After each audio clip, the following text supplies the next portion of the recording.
রাজধানীতে তীব্র আকার ধারণ করেছে জ্বালানি গ্যাসের সংকট। এতে বিপাকে পড়েছেন সিএনজি চালকরা। তাদের অভিযোগ, ঘন্টার পর ঘন্টা দাঁড়িয়ে থেকেও মিলছে না পর্যাপ্ত গ্যাস। সংকটে বাসা বাড়িতেও জ্বলছে না চুলা।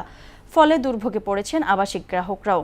ফিলিং স্টেশন সংশ্লিষ্টদের দাবি, চাহিদার তুলনায় গ্যাস সরবরাহ কম থাকায় কাঙ্ক্ষিত সেবা ব্যাহত হচ্ছে। বিস্তারিত বিজন কুমারের প্রতিবেদনে।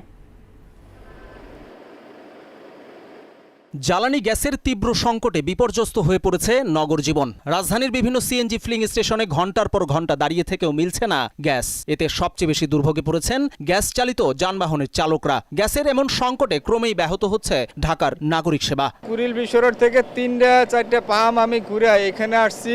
সকাল 9টা বাজে সিরিয়াল দিই, এই যে 12টা বাজতেছে, এখন কেবল সিরিয়াল পেলাম। যেই চাহিদা মতো আমাকে গ্যাসের দরকার, ওই চাহিদা মতো আমরা গ্যাস পাচ্ছি না। নগরের সিএনজি ফিলিং স্টেশনগুলোতে চাহিদার তুলনায় গ্যাসের সরবরাহ অনেক কম। সংকটে নগরের কিছু সিএনজি ফিলিং স্টেশন বন্ধ, আর যেসব স্টেশনে খোলা রয়েছে সেখানেও গ্যাসের স্বল্প চাপে অনেক ডিসপেন্সার সচল নেই। আমাদের নজলে গ্যাস আসে না, গ্যাসের সংকট, এই জন্য আমরা বসে আছি। গ্যাস ওই মেশিন চালালে গ্যাস পাবে না, তো যা পাচ্ছে ওইটুকু পাবে না। স্টেশন সংশ্লিষ্টদের দাবি, মহেশখালীর এলএনজি টার্মিনালে যান্ত্রিক ত্রুটির কারণে গ্যাস সরবরাহ কমেছে ফিলিং স্টেশনগুলোতে। প্রেশার থাকে 160 থেকে 70, প্রেশার আপ ডাউন করে, এজন্য মানুষ গ্যাসও কম পায়। এলএনজি টার্মিনালে নাকি বিস্ফোরণ হয়েছে, সেটা মেরামত চলছে, সেটা মেরামত হলে হয়তো ঠিক হয়ে যাবে। গ্যাস সংকটের এই জাতাকলে পিষ্ট আবাসিক এলাকার বাসিন্দারাও। দিনকে দিন কমছে গ্যাসের চাপ। অনেক এলাকার বাসাবাড়িতে চুলায় জ্বলছে না আগুন। ফলে রান্নাবান্না থেকে শুরু করে ব্যাহত হচ্ছে স্বাভাবিক জীবনযাত্রা। বৃষ্টি হওয়ার পরে এলাকা পুরো বন্যাতে ভেসে গেল। তারপর থেকে যে গ্যাস নাই, একদমই আসে নাই, 1 মাস হয়ে গেছে প্রায়। গ্যাসের দীর্ঘস্থায়ী সংকট থেকে